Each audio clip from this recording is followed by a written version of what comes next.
and five-time world karate kickboxing champion, Anthony Elmore.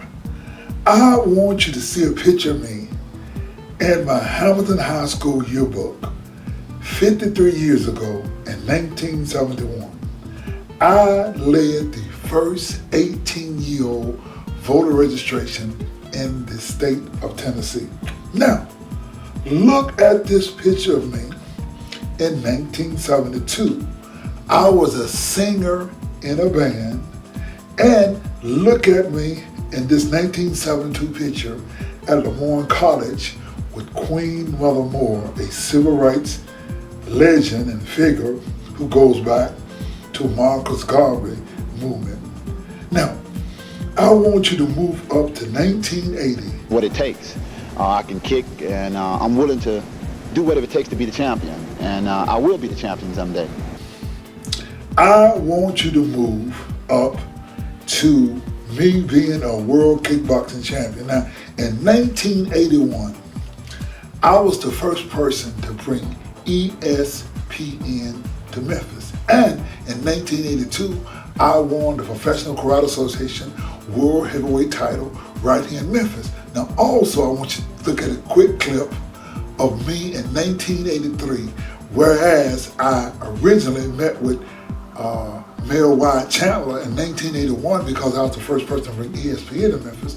But in 1982, when I won the world title, in 1983, I met with Mayor Dick Hackett, and I want you to see just a quick clip of me having a fight at the Cook Convention Center where we promoted Memphis, America's distribution center. So I've always had the civic pride of doing great things for my community. Now, I want you to look at me in Melbourne, Australia in 1990. Now, what's so exciting about this is that here I am, a young African American who decided he'd be the world kickboxing champion. And I want you to see me in Melbourne, Australia. Look at me wearing the red, the white, and the blue. And I come into the ring dancing because I was the Muhammad Ali of kickboxing, and I was not only an athlete, but I was an entertainer, and I represented America. Look at me dancing. Now,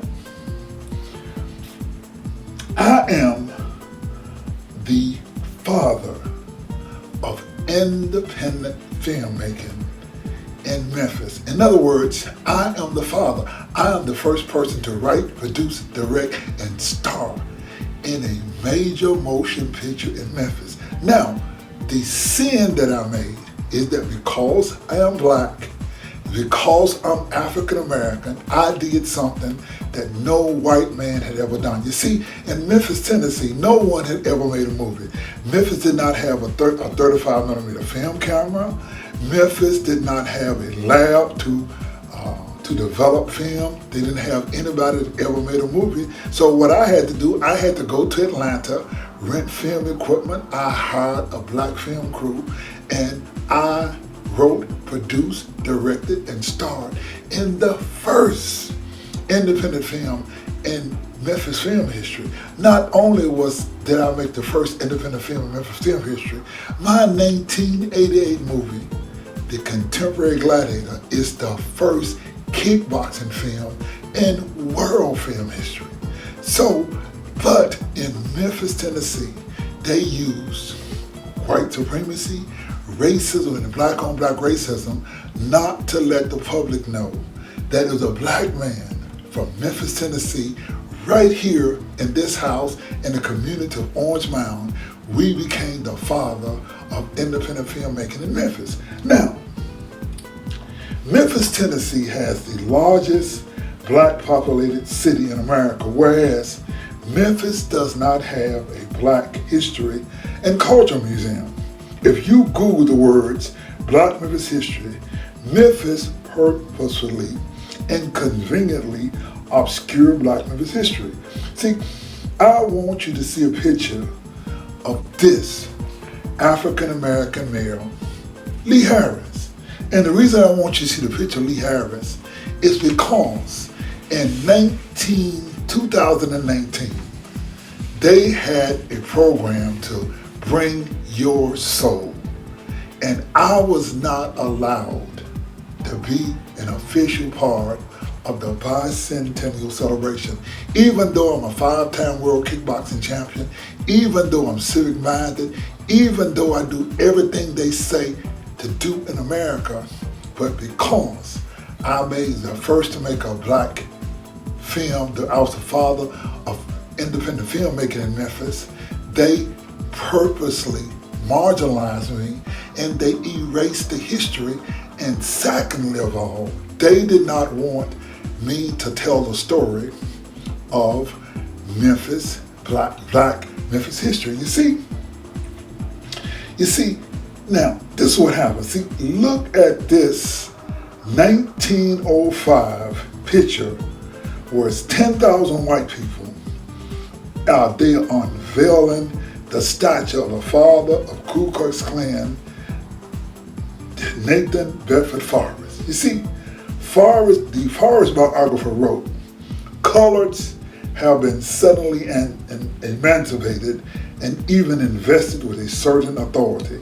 Colored people needed to be frightened and dorsity and good behavior," unquote. You see, white people in Memphis, what they did was they erased all of the positive black and inspiring black Memphis history, and they created in Memphis a culture of white supremacy, racism, and we have black on black racism, whereas black elected officials in Memphis do not promote black Memphis history.